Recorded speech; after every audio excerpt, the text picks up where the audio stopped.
भोरे भोरे घटिया प गंगा जी के पानी में अर्घ ले ले खड़ा बानी। रह लो आप दुनिया में कहीं भी चले जाओ, अच्छे से अच्छे डेवलप्ड कंट्री में चले जाओ, लेकिन जो गांव का फील है वो कहीं नहीं आएगा। आपके होम टाउन की मेमोरी, आपको हमेशा नॉस्टैल्जिया आता रहता है गांव का। तो गांव में फील है वो कहीं नहीं। झोपड़ी के भाग आज खुल जाएंगे राम, जोड़े जोड़े फलावा सूरज देवा घटिया पर तिवाई चढ़ावे ले। कि जो राम मंदिर में जो निर्माणाधीन है, दीपावली का जो अवसर है, उस पे भी आपके गाने बज रहे हैं। तोहरे में बसे राजा हमारो परन है, तो से सजना कहे तो से सजना, ये तोहरी सजना। महापर्व छठ आ गया है, यानी कि आने ही वाला है, कुछ समय रह गया है और अभी दीपावली की शुरुआत होने वाली है। उसके पहले ही एक रील वायरल होने लगा है इंस्टाग्राम पे और उसके बहुत सारे व्यूअर्स मिल चुके हैं और रील का पहले उसी रील से शुरुआत करेंगे, फिर परिचय होगा। हो मेरी झोपड़ी के भाग आज खुल जाएंगे, राम आएंगे, राम आएंगे, आएंगे राम आएंगे, राम आएंगे, आएंगे राम आएंगे। हो मेरी झोपड़ी के भाग आज खुल जाएंगे, राम आएंगे। देखिए, आप सुने होंगे पर इनको देखे नहीं होंगे, चूँकि इनका यूट्यूब इंस्टा पे तो काफ़ी वायरल है, फेसबुक पे भी इनको देखिएगा कहीं भी। इनका नाम हम ही बता दें, आप बताइएगा, आप ही बताइए। हाय एवरीवन, मेरा नाम है स्वाति मिश्रा। तो अगर आप मुझे जानते हैं तो मेरे म्यूज़िक के थ्रू मुझे जानते होंगे और आज इनके चैनल पे आप मुझे देख रहे हैं। अच्छा, इस सफ़र की शुरुआत कैसे हुई आपकी? इस सफ़र की शुरुआत म्यूज़िक सीखने से हुई। सबसे पहले मैंने म्यूज़िक सीखा, उसके बाद धीरे धीरे रास्ते बनते गए कि आगे करना क्या है, क्योंकि सीखने के बाद आदमी ये भी तो समझता है ना कि हम कितना गा सकते हैं, कितने पानी में हैं। तो सीखा तो मुझे लगा कि मुझे यूट्यूब शुरू करना चाहिए। तो सबसे पहले तो मैं यहाँ से सीख के बनारस गई। बनारस में बहुत मुझे हौसला मिला, मैंने अपना यूट्यूब शुरू किया और यूट्यूब शुरू करते करते आज यहाँ तक का सफ़र हो पाया है पॉसिबल। क्रेडिट किसे जाएगा? मेरी फैमिली को। उसके अलावा, आपके संघर्ष के अलावा? मेरे संघर्ष के अलावा मेरी फैमिली को, जो लोग मुझे पसंद करते हैं, इतना प्यार करते हैं, इतना शेयर, ऑफ कोर्स उनके बिना तो अधूरा है सब कुछ। क्योंकि मेहनत करने के लिए, काम करने के लिए तो बहुत सारे लोग सोशल मीडिया यूज़ कर रहे हैं। अगर ऑडियंस का साथ ना हो, जो लोग आपको प्यार देते हैं दिल से, उनका साथ ना हो, आपकी मेहनत बेकार है। तो मेरे लिए तो सबसे ऊपर वही लोग हैं, ऑडियंस ही हैं सबसे ऊपर। अच्छा, जो अभी अभी आपको सूचना मिली कि जो राम मंदिर में जो निर्माणाधीन है, दीपावली का जो अवसर है, उस पर भी आपके गाने बज रहे हैं, कैसा लग रहा है? इससे अच्छी फीलिंग, इससे अच्छी जो आपके गाने को जो आशीर्वाद मिल सकता है, इससे अच्छा क्या हो सकता है कि राम मंदिर का निर्माण हो रहा है और वहाँ पे मेरा गाना बज रहा है। इससे ज़्यादा अच्छा और क्या हो सकता है। अच्छा, पहली बार कब वायरल हुई थी? पहली बार मैं 2020 में टिकटॉक पे, जब वो बैन होने वाला था तब। अच्छा, तभी। वो कौन सा था, क्या था वो गाना था कहे तो से सजना। थोड़ा सा एक दो लाइन। कहे तो से सजना, कहे तो से सजना, ये तो हरी सजनिया, पग पग लिए जाऊं तोहरी बलैया, मैं पग पग लिए जाऊं तोहरी बलैया। ये पहला इनका वायरल था टिकटॉक पे, उसके बाद यूट्यूब पे कब शुरुआत हुआ आपका? यूट्यूब और इंस्टा वगैरह पे? यूट्यूब तो मैंने 2018 में ही शुरू किया था और इंस्टा और फेसबुक तो लॉकडाउन में यूज़ करना शुरू किया है मैंने सीरियसली। पहले तो इंस्टा था, सब फ़ोटो पोस्ट करते थे, मैं भी फ़ोटो वगैरह पोस्ट करती थी, बट लॉकडाउन में मैंने इंस्टा को और फेसबुक को सीरियस लेना शुरू किया। लेकिन यूट्यूब तो मैं 2018 से कर रही हूँ। जब बनारस गई थी उसके 6 महीने बाद से ही मैंने यूट्यूब शुरू कर दिया था। अच्छा, म्यूजिक से आपका मास्टर भी है?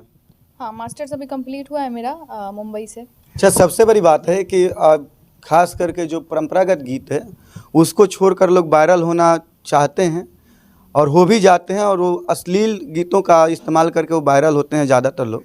लेकिन इन्होंने पारंपरिक गीत और जो भी गीत जो समाज में सभी लोग बैठकर सुन सकें, उनसे इनका वायरल होना आपको कैसा लगता है? एक होता है ना कि आदमी सोचे कि हम भी वही करेंगे जो सब लोग कर रहे हैं, वो तो दिमाग में आती ही नहीं है। खैर, वैसे संस्कार ही नहीं है।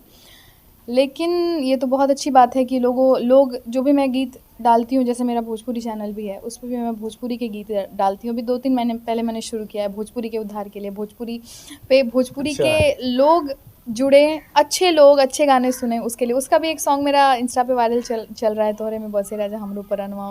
उसको वाह, मैंने हो जाए। रिक्रिएट करके डाला है। हो जाओ रिक्रिएट वाला।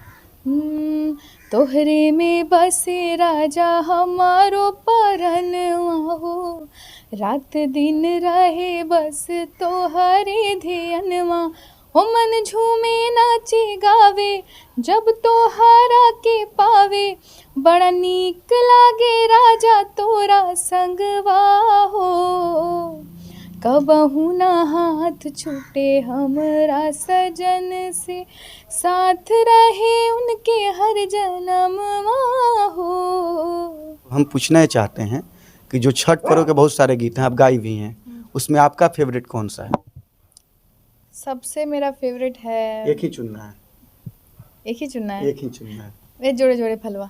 जोरे जोरे फलवा। हाँ, उसको छठ पूजा के जो छठ व्रती हैं उनको आप देखते हुए उनको सुनाइए, उनको समर्पित कीजिए इस गाने को। एक्चुअली इसी धुन पे मैंने एक गाना लिखा है जो छठ पूजा के जो व्रती हैं उनके लिए समर्पित है। तो मैंने लिखा है, वो भी बहुत लोग पसंद आप कर रहे हैं। लिखती भी हैं? मेरे जितने गाने रिक्रिएटेड होते हैं सब मैं ही लिखती हूँ। अच्छा। मेरा ही लिखा हुआ होता है, कहीं ना कहीं कुछ कॉम्पोजिशन भी नया करना पड़ता है तो वो भी मैं करती हूँ। लेखक सह गायक गायिका दोनों हो गई। अच्छा, ये वाला हो जाए। भोरे भोरे घटिया प गंगा जी के पानी में, अर्घ ले ले खड़ा बानी हो। 3 दिन के भूखल तिवई अरज करे, सूरज देवा कहाँ बानी हो। 3 दिन के भूखल तिवई अरज करे, सूरज देवा कहाँ बानी हो। इनका ये बहुत ही लोकप्रिय गीत है। और यहाँ पे गांव में आकर आपको माहौल कैसा लगता है? क्योंकि आप हमेशा देखते हैं कि आप मुंबई शायद ज़्यादातर रहती हैं। ज़्यादातर नहीं, मुंबई में 3 साल पहले शिफ्ट हुई थी, उसके पहले मैं बनारस रहती थी। और बचपन मेरा, कुछ साल मेरे बचपन का बोकारो में बीता है। तो हाँ, मेरे गांव में मैं मतलब मेरे आधे से कम ही टाइम मेरे गांव में बीता है। लेकिन वही चीज़ है कि लाइफ में करियर में आगे बढ़ना था और फैमिली का सपोर्ट था, तो पढ़ने लिखने म्यूज़िक सीखने करियर को आगे बढ़ाने बाहर जाना पड़ा। बट गांव तो गांव है। आप कैसा लगता है यहाँ पे आकर छठ पूजा में स्पेशल? कहीं भी रह लो आप, दुनिया में कहीं भी चले जाओ, अच्छे से अच्छे डेवलप्ड कंट्री में चले जाओ, लेकिन जो गांव का फील है वो कहीं नहीं आएगा। आपके होम टाउन की मेमोरी, आपको हमेशा नॉस्टैल्जिया आता रहता है गांव का। तो गांव में फील है वो कहीं नहीं है। युवाओं को लेकर सवाल है कि युवा कैसे आगे बढ़ें और जो समाज में जो कुरीतियाँ चल रही हैं, विशेष रूप से जो आप संगीत के फील्ड से हैं, तो उसको लेकर कैसे दूर किया जाए? युवाओं के लिए मेरा मैसेज होगा कि आप जो करना चाहते हैं पहले तो मेक श्योर करें। बहुत सारे ऐसे लोग होते हैं बस बोलते हैं कि मुझे ये करना है, मुझे तो ये करना है। जब दूसरों का देख के इसका काम करने से फेम मिल गया तो मुझे भी मिल जाएगा। तो मैं कहना चाहती हूँ कि सबसे पहले तो ये जाने कि आप उस फील्ड में पैशनेट है कि नहीं, क्योंकि आजकल इतना कंपटीशन है कि यूँ बैठे बैठे आपको कुछ नहीं मिलेगा। तो कुछ भी करने के लिए पहले दिमाग में होना चाहिए कि इस आर्ट को लेके या फिर इस काम को लेके मेरे अंदर बहुत पैशन है और मैं इसको लेके अंत तक जा सकता हूँ, तभी वो उस चीज़ को लेके बढ़ें। अदरवाइज़ ये फाइंड आउट करने की कोशिश करें कि वो कर क्या सकते हैं, क्योंकि आदमी वही करता है जो वो करने में पसंद करता है, जो वो करना। मुझे ट्रेंड क्या है उसका, जैसे मुझे म्यूज़िक पसंद है, अब मुझे आप इंजीनियरिंग कॉलेज में डाल दोगे, मैं हद से 10-15 दिन रहूँगी, चली आऊँगी, क्योंकि म्यूज़िक ही कर सकती हूँ मैं, वो मेरे दिल से निकलता है। तो वैसे ही आपको ये जानना पड़ेगा कि आपके दिल से निकल क्या रहा है। आपको डॉक्टर बनना है, आपको इंजीनियर, कुछ भी बनना है, तो अगर उसमें ही करना चाहते हैं तभी उसमें जाइए। अदरवाइज बिना मतलब टाइम पास, अपना टाइम बर्बाद, मम्मी पापा का पैसा बर्बाद मत कीजिए, अलग अलग फील्ड ट्राई करिए। अच्छा, जो वायरल होना चाहते हैं उनके लिए क्या टिप्स है आपके मैं पास? ये बताना चाहती हूँ आपको, जो वायरल होना चाहते हैं वो कभी वायरल नहीं होंगे। अच्छा। क्योंकि वायरल होने के लिए ना लोगों को लगता है या तो एक रात में वायरल हो गई, उस वायरल को होने के लिए कई रात मेहनत करनी पड़ती है। तो एग्जैक्टली जो वायरल होने के लिए काम करते हैं वो वायरल नहीं होते हैं, क्योंकि उनका ध्यान कम्प्लीटली वायरल होने पे होता है, काम करने पे नहीं होता है। और मैं यूट्यूब पे 5 साल से काम कर रही हूँ। 5 साल पहले अगर मैं सोचती कि मैं कैसे वायरल हो जाऊँ तो सिर्फ वायरल होने के लिए मैं काम करती, लेकिन अभी मैंने करियर इस्टेब्लिश कर लिया है इसके पीछे, और मेरा काम लोगों को इतना पसंद आता है कि लोग ही वायरल कर देते हैं। तो दिल से काम कीजिए, वायरल होने के लिए काम मत कीजिए। अच्छा, एक बात बताइए, परंपरागत जो गीतें हैं वो गौन हो रही है, यानी कि विलुप्त हो रही हैं, उनको बचाने के लिए क्या करना होगा? मुझे लगता है विलुप्त नहीं हो रही हैं, वो हैं अभी भी। यूट्यूब पे भी खोलेंगे बहुत ऐसे गीत मिल जाएंगी, उसको सुनने वाले लोग विलुप्त हो रहे हैं, ये बोलिए। अच्छा। क्योंकि कलाकार जो हम जैसे हैं, एक चैनल है मिस्ट्री चैनल, उसको मैं सुनती हूँ। वो काफ़ी परंपरागत गीत और बहुत ही बेहतरीन तरीके से उसका वीडियो बना के, ऑडियो बना के लेके आते हैं वो लोग। तो गीत गाने वाले लोग हैं, लेकिन सुनने वाले लोग गौन हो रहे हैं। तो क्या सुधार किया जाए इसमें, जैसे लोग अच्छा सुने, अच्छा गाएं, क्योंकि गाने भी बहुत सारे आ रहे हैं, तो अलग अलग लोगों का अलग अलग चॉइस है। तो जो इसको सुनना चाहते हैं सब कोई, आपको या फिर मैथिली ठाकुर, हमको लगते हैं दो ही लोग हैं जो कि जनरली जो ऐसे गाने गाते हैं जो लोग सुन सकें। अब बाकी जो हमारे यहाँ के जो परंपरागत गाने हैं, जैसे निर्गुण हो गया, बिरहा हो गया, चैती हो गया, कजरी हो गया, ये सब धीरे धीरे लोग सुनना बंद कर रहे हैं, लोग गाना भी बंद कर रहे हैं। जो नए कलाकार हैं उनके पास इसकी जानकारी भी नहीं है। तो क्या किया जाए इसके लिए कि लोगों तक पहुँचे और हमारी परंपरा विलुप्त ना हो? देखिए, ये तो सच्चाई है कि लोगों के पसंद का आप कुछ नहीं कर सकते हैं। अगर लोग बहुत ज़्यादा संख्या में हैं और वो जो पसंद कर रहे हैं, एक-एक लोगों का माइंडसेट चेंज करना आपके बस की बात नहीं है। लेकिन आप ये कर सकते हैं कि जितने भी गाने विलुप्त हो रहे हैं, उसको एक नए तरीके से, नए ऑडियंस को दिमाग में रख के उसको लाया जाए। अगर नए म्यूज़िक के साथ, नए वीडियो विजुअल्स के साथ अगर लाया जाए, तो हो सकता है लोग पसंद करें। जैसे कहे तो उसे सजना शारदा जी ने जैसा गाया है, उनके जैसा तो खैर गाना मेरे लिए इम्पॉसिबल है, वो तो हमारी लेजेंड है। लेकिन शारदा जी ने जो गाया है, मैंने वैसा नहीं गाया है, मैंने उसको अपने तरीके से गाया है। रिक्रिएट किया है। हाँ, मतलब रिक्रिएशन ही आप समझ सकते हो, लेकिन हूबहू मैंने उनको कॉपी करके नहीं गाया है। हो सकता है उनको कॉपी करके गाया होता मैंने, तो उतना लोग पसंद नहीं करते, लेकिन मैं उसको मैंने थोड़ा अपने तरीके से गाया, अपने उसमें सुर अपने थोड़े डाल दिए हैं, तो इसलिए लोगों को पसंद आ रहा है। तो मेरे कहने का मतलब यही है कि आप अगर यंग हैं और जितने भी गाने विलुप्त हो रहे हैं, उसको नए तरीके से, नए ढंग से, नए ऑडियंस को दिमाग में रख के अगर लाया जाए, तो हो सकता है लोग सुने। अच्छा, अच्छा गायकर बनने के लिए, सिंगर अच्छा बनने के लिए क्या क्या करना होता है और कैसे लोग एक अच्छा गायक बन जाते हैं? सबसे पहले तो म्यूज़िक को पूजा समझना पड़ता है। म्यूज़िक को कमाने का ज़रिया अगर आप समझोगे, तो एक अच्छे कलाकार मेरी नज़र में आप नहीं होगे।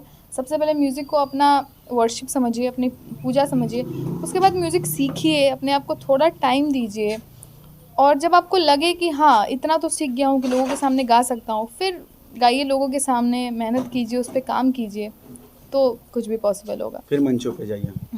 ये हमारे साथ ही स्वाति मिश्रा, जो कि अभी यूट्यूब, फेसबुक, इंस्टा, यानी सोशल मीडिया पे कहीं भी जाइए, एक तरह से सोशल मीडिया फेम बन गई हैं और छपरा से हैं, तो एक खुशी की बात है, छठ पूजा में घर पे भी आई हैं, तो इनको गांव ज़्यादा प्यारा लगता है।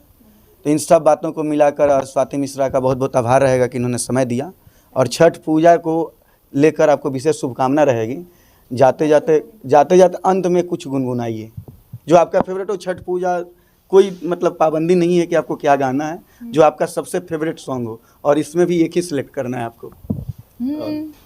जोड़े जोड़े फलावा सूरज देवा घटिया पर तिवाई चढ़ावेले हो, जल बीच खड़ा होई दर्शन ला असरा लगावेले हो, जल बीच खड़ा होई दर्शन ला असरा लगावेले हो। आप सभी लोगों को छठ पूजा की बहुत बहुत शुभकामनाएं।